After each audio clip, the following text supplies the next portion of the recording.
Hello everyone, আসসালামু আলাইকুম। আপনারা সকলে কেমন আছেন? আশা করি ভালো আছেন। আশা করি ভালো আছেন। তো আমি আজকে রান্না করব, আপনাদেরকে একটা রেসিপি দেখাবো। এটা হচ্ছে বোনা খিচুড়ি। তাই আমি এইগুলো হচ্ছে আলু দিয়ে মুরগি পাক করতেছি। তো আমার এই মেথি শোলটা ভালো না, তাই অনেক কষ্ট করে রান্না করলাম, যা শুধু আপনাদের ভালোবাসা পাওয়ার জন্য। তো আমার এই ভিডিওটা কার কাছে কেমন লাগে জানি না, কিন্তু আপনারা সকলে লাইক ফলো শেয়ার করবেন। তো এইখানে হচ্ছে মুরগি দিয়ে আলু দিয়ে রান্না করছি। আর এইগুলো হচ্ছে পোলাও। এই পোলাও আগেতে আমি ধুয়ে রেখে দিছি, যাতে পানিটা যাতে থাকে। তো এই যে আমার পোলাও পানি একদম ছেঁকে গেছে। এখন এইগুলো করিয়ে দিয়ে দিলাম। এখন এইগুলো কষাবো। একটু না পোলাওটা ভাজা ভাজা করে ভুনা খিচুড়ি করব। আসলে আজকে ঢাকা বৃষ্টি হয়েছে, তাই জন্য একটু ঠান্ডা ঠান্ডা ভাব, তাই ভাবলাম একটু ভুনা খিচুড়ি রান্না করি। তো এই যে কষানো হচ্ছে, এটা কষানো হলে তারপর পানি দিয়ে দিব।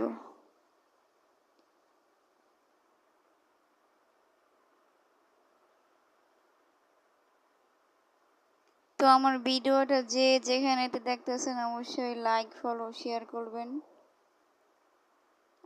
আপনারা আমাকে সকলে ভালোবাসা দিবেন, আমিও দিব।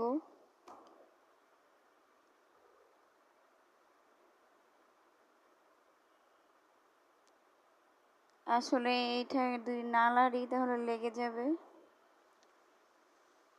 এই যে এইদিকে মাংস হচ্ছে, আর এই যে পানি দিয়ে দিলাম 4 কাপের মতন। এখন এইগুলো ভাজা হয়ে গেছে, পানি দিয়ে দিব, তারপর হড়া দিয়ে রেখে দিব। তারপর হয়ে যাবে আমার বোনা খিচুড়ি।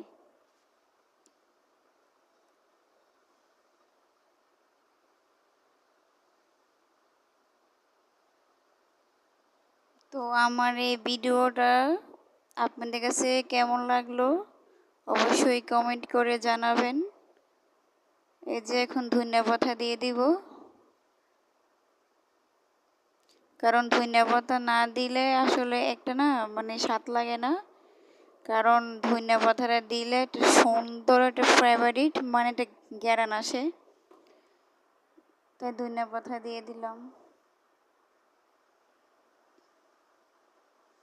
আর এদিকে মাংস কষানো হয়ে গেছে, এখন ঝোল দিয়ে দিব।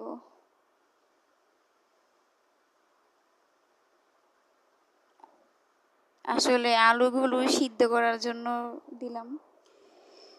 তো আমি এখন গেমে গেছি, তাই ওড়না দিয়ে মুছতেছি। গাইস, আমার মুখটা একদম নষ্ট হয়ে গেছে। আসলে যারা গর্ভবতী হয় তাদের এরকমই। তো এই যে এদিকে কষানো হচ্ছে, এই যে ফাইনালি হয়ে গেছে। আটটু মানে আটটু হবে।